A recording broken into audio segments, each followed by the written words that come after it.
Yo, I got a 2000 Buick Century in here that doesn't want to start. It's got a hard starting problem. He tried to start it a couple days ago and it wouldn't start, and he got a jump, and by some sort of magic it actually worked. And then he called me up yesterday when it was about 10 or 12 below zero because it wouldn't start again and his battery went dead.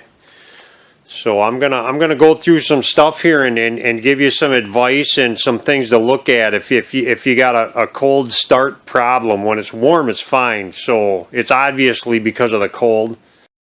He crashed this thing a couple of days ago, and I stitched up his bumper for him. Isn't that fancy? How do you like that, huh? Really like that Frankenstein look, boy. I tell you, that's some fancy stuff. But anyways, a lot of people, when their car don't want to start, they might want to hit the foot feed, the gas pedal. And sometimes it works, sometimes it doesn't. There's a problem with that. In a fuel-injected car, when you hit the gas, you're not really giving it gas, not really, kind of, maybe. You really don't know what it's doing. All you know for sure that it's doing is you're giving it a lot of air, because the car makes up its own values to start the car, and when it's cold, you're not supposed to hit the gas at all. If it doesn't want to start after like 10 or 15 seconds, sometimes you can hit the gas and sometimes it'll fire up and run, but a lot of times it doesn't. And what you want to look for, though, a few things is like, this is your engine coolant temp and your air intake temp. When a car is dead cold, them values got to be the same. I'd say within like 8 to 10 degrees. This is dead cold. It's been sitting in my garage all night, so it's actually pretty warm in here. We're burning up in a heat wave right now. But them values are pretty good, and if they're off a lot, it's going to think the car's warm, and it's not going to treat it like a cold start, and it's not going to give it the same amount of air and fuel that it should to start the vehicle. Another thing you can look at is your fuel pressure regulator. Try to pull this off without breaking any lines, and you want to see if there's gas inside of here. It actually looks really nice and dry. This has been replaced before already, so it's fine. Sometimes when a fuel pressure regulator goes bad, they're in different places on a lot of vehicles. This will just pump fuel into a vacuum line and it'll make it run rich. You might have fuel pump issues where it doesn't have fuel pressure right away, but usually when that happens, you're going to notice a hard start problem or an extended crank problem, even when the car's warm and when it's warm outside. I put a battery charger on it overnight because he made it go dead. I actually took this out yesterday just for fun. I jumped it, I got it to run, and I ran it for about 5 minutes to kind of charge the battery, and I tested it. And if you look here, it's at 12 volts right now.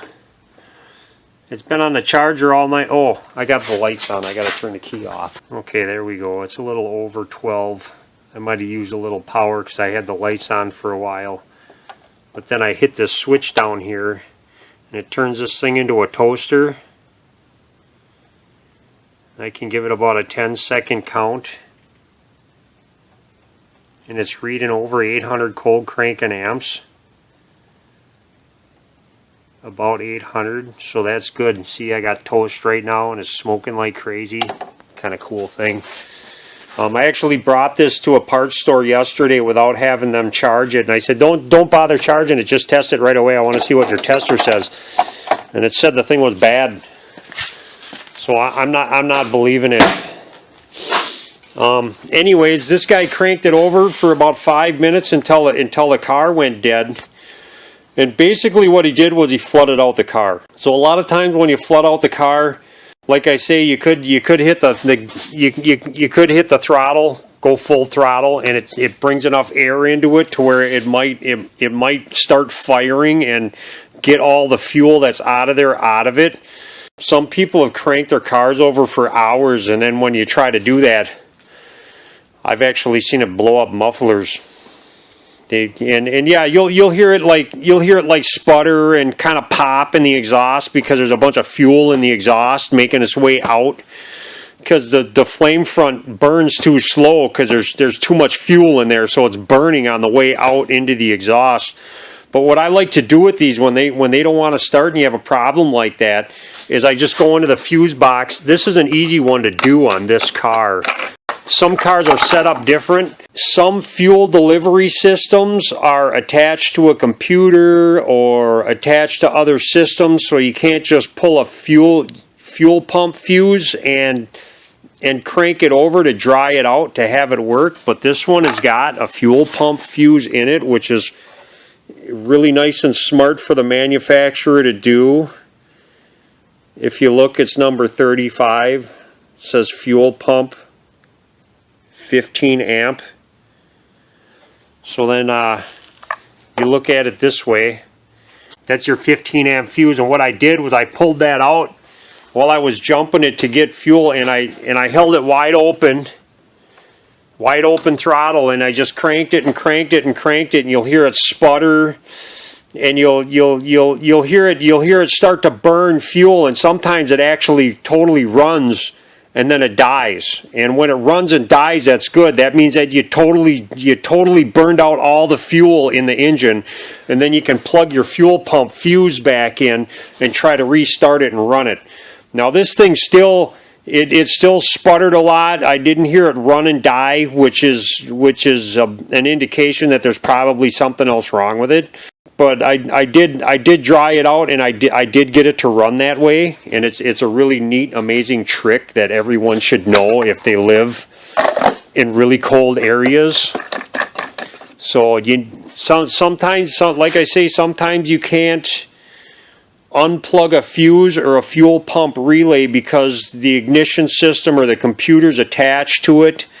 Sometimes if you find the fuel line, which is buried on this thing really bad, you might find a piece of rubber you can pinch off or something, or there might be a connector for a fuel pump you can disconnect, because you really got to crank the thing over with no fuel going into the engine, just to make sure you didn't flood the thing out. And after these fuel injected cars are flooded, you know, they make up their own values, and they can do whatever they want.